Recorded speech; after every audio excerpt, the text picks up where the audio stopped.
still making headlines, and to education matters now, where Education Cabinet Secretary Professor George Magoha has called for the implementation of a regulatory agency to regulate technical training institutions and courses. The CS says diaspora remittances mostly come from menial jobs abroad, and most youths in the country dislike. The CS noted that most of the TVETS are already outperforming some universities in the country. He also called for TVETS principals to be straightforward and ensure the institutions performed well. He was speaking in Mombasa during the Kenya Association of Technical Training Institutions KATI retreat sponsored by the Standard Group and other stakeholders. Take a look. Where did we go wrong as a country, not you, as a country where anything associated with the technical training is associated with fools or people who are not intelligent? And you are also to blame as trainers, because you have not come out to fight and say, well, technical training is actually number one. Even you in your house keep saying, did you qualify to go to university? Which university? Did you qualify to go to a higher training institution, which also includes the technical training institutes that you had? And I mentioned 5 of you, which means all of you can do better. Question is, are we getting value for our money? Ask yourself. Because I'm not going to repeat what has been said. The government is spending billions of shillings. I want us now to cross over to the Kenya Association of Technical Training Institutions KATI retreat sponsored by the Standard Group and other stakeholders and listening. I understand that the Standard Group CEO Orlando Liomu is speaking. Listening. Was done on a monthly basis, and I think the next slide you'll see that those are other journals that came out. Now, for us, when we started the journal, we were trying to say, how can we curate what the partnership is all about? However, one thing that I believe in is that even as we got into that space of the technical journal, there's always been the question, are we still doing enough? And I think I'll speak to that when I come to my, my few comments. In 2018, the next slide, in 2018 we were recognized as the champions of TVET in Africa, winning the Kappa Award of Excellence, which was presented in Abuja, Nigeria in August 2018. Unfortunately, I was not able to make that trip, but my colleague Charles was there to represent the Standard Group and to receive the award. And you can see that our commitment has not been just about coming to you people and say, give us money. No, our commitment has actually been to champion the agenda of TVET education in this country. What we wanted to see was for people to go back to the understanding that technical skills are the bedrock of any economic growth. On the next slide, again, these are just the journeys we've made as partners. We were the media partner for the first skills show in 2019. And from there, we are looking at the future. On the next slide, basically, we are saying, how do we grow this space? I'll not speak to the pictures because the rest is just basically some of the partnerships we've done. I was here last month on a different mission, and I had the opportunity to again visit the Coast National Polytechnic Chief Principal, Ms. Ann Bogle. And you can see that we take every opportunity. Sorry, for those who didn't visit, please, we are not discriminating. Maybe next time we'll try and visit a different institution. It just tends to be who we try to fit in the tight schedule. So I know we have our team here from commercial, and they are able to sit with you and craft solutions to your needs. In case you want communication, in case you want to advertise, and in case you need just to understand how can you use the media partnership to advance the well-being of your institutions. Now, allow me now to move away from the presentation so that I can just speak quickly on why I think this partnership is important. The government has spoken about the Big Four, and I heard it was discussed yesterday as part of the conversations. Before the Big Four, we had and still have the Vision 2030. If you come to the global space, we had the millennial goals, which are not converted, but which were expanded to now have the SDGs, the Sustainable Development Goals.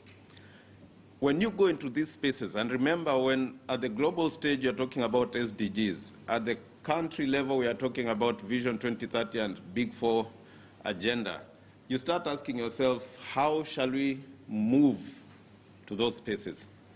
And I was just thinking about it. You're talking about education, health, agriculture, housing. Now, let's start with housing, which is very critical. With an ever-growing population, people need housing. The tendency for such big projects, and for instance, we have one that I've seen at Buxton. If you all remember, Buxton had the old flats. The other day I was here, I noticed they had been brought down, and now they want to do a modern project. Hopefully, it will create housing for more people than what was there before. You probably have a team of architects.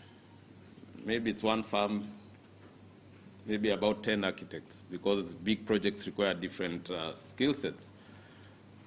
You'll probably have an equal number of engineers. Question is, how many technical skilled people will you need? Probably 5 times, 6 times, 7 times the number of engineers, the number of architects. Yeah? The electrical engineer will come and do the schematics of how everything will be done. The guy who will design the plumbing will show this is where the pipes will pass. But when it comes to the actual work, how many technically trained people do you need to do a good job?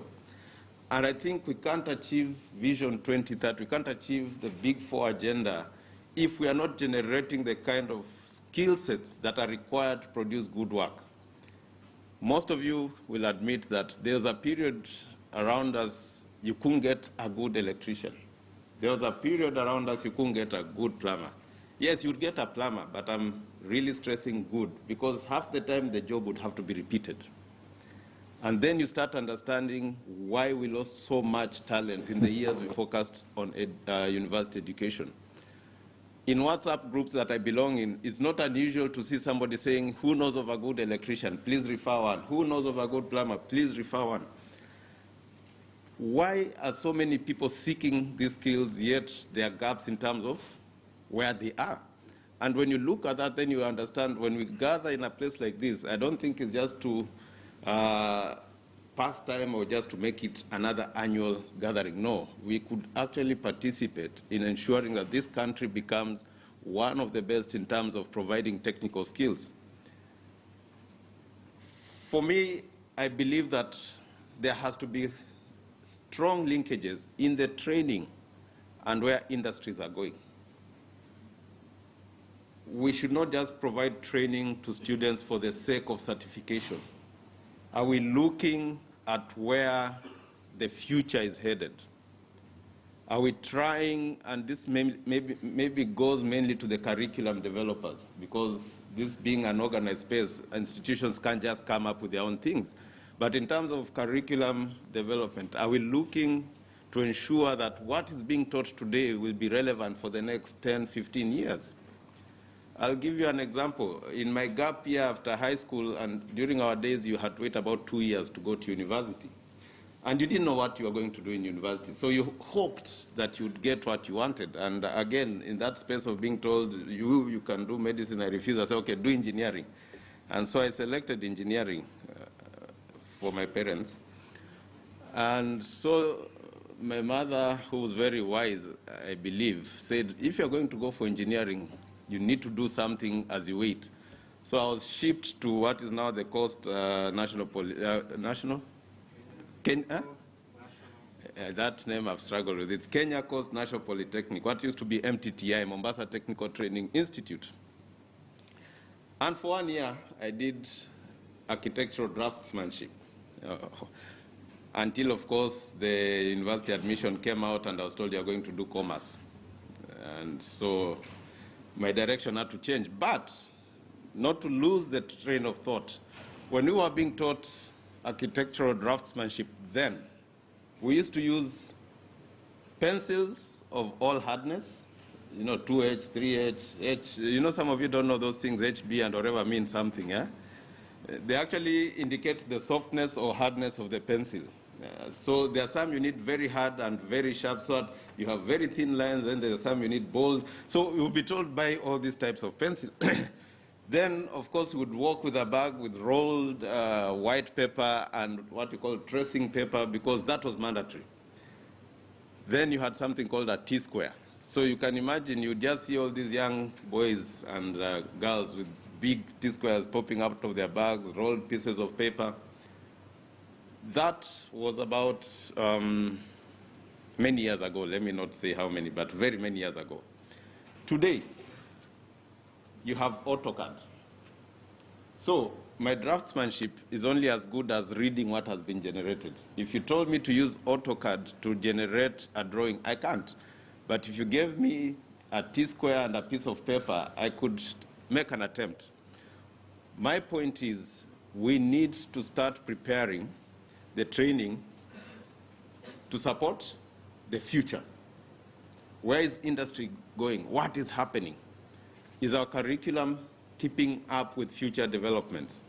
And if you come to that space, are we preparing our students for a digital-first space?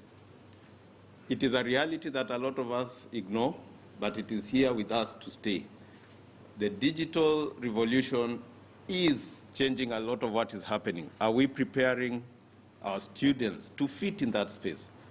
If you go to the developed world, and I can challenge you on this, if you take a normal phone, there are certain applications you can download, and they can actually help you determine the distances in a room, just with a phone.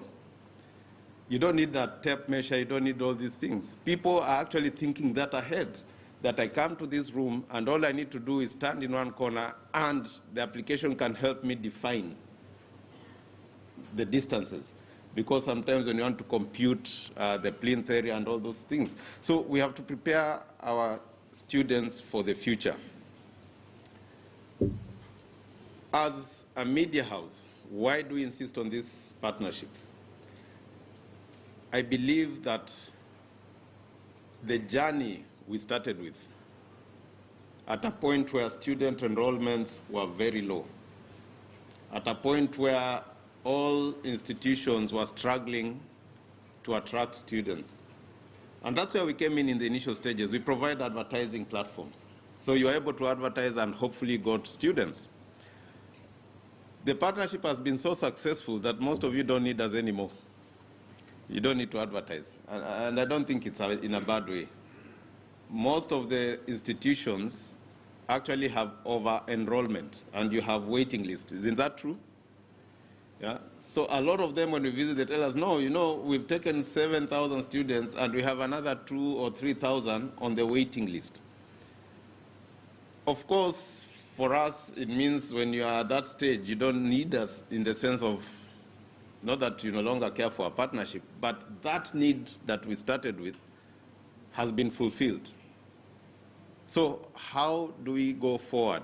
I remember we used to say, let's push this agenda until this industry changes. I was happy one day to see when government said, okay, now capitation will include TVETS sector institutions. I believe that was done, right? I was happy one time to see that HELB had agreed to include students who are in that space of TVET into their loan scheme, because before that you had to be in university to qualify for HELB. So you can see that these barriers were broken gradually to make sure that even those seeking education in the technical space were considered worthy of government sponsorship, were considered worthy of loan grants. And that's how media can help shape conversation. We believe that ours is not just to ask you to advertise with us. No. Ours is to walk the journey with you, try and create platforms where discourse can take place, where policy conversations can be challenged, and where gradually you can see that what is happening in the TVETS sector is being appreciated. I was happy to see the other day my former high school, which then became my university, had launched a TVET section. And because the Vice Chancellor is a good friend, I called him to congratulate him, and I told him, I think you've done the best thing you could have done for your institution. Because I told him, as an institution that prides itself in quality education, now you can try and transform that space for the students around your institution. And to see this reversal taking place, I think for me, that speaks volumes. When now institutions of higher learning are saying, wait a minute, we need now to start playing in this space. Remember, there's a point, it was the reversal, where technical institutions are saying, no, we need to become universities. Now universities are realizing we need to turn back and address this gap. That, to me, is a victory, because then it means, as a society, as an education sector, we are starting to appreciate the value of technical skills. As a Standard Group, we are committed to this partnership.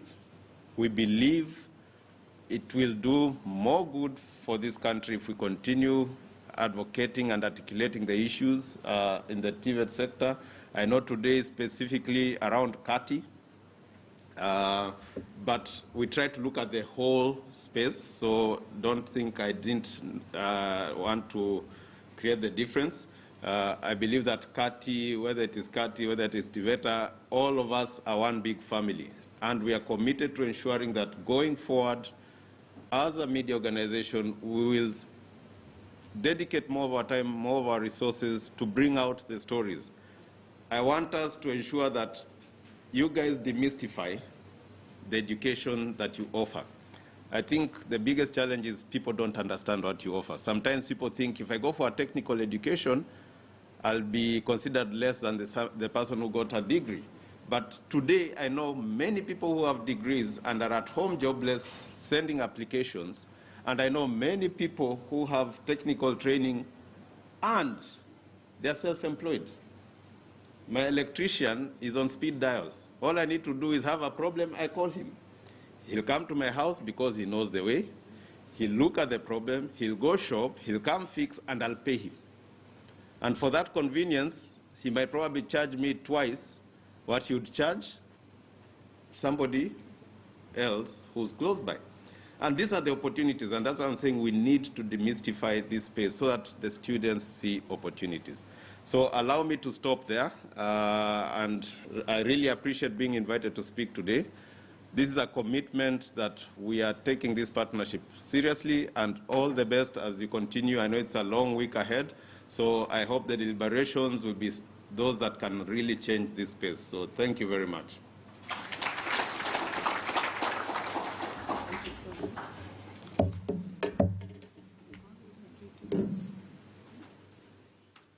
Indeed, important and pertinent points raised there by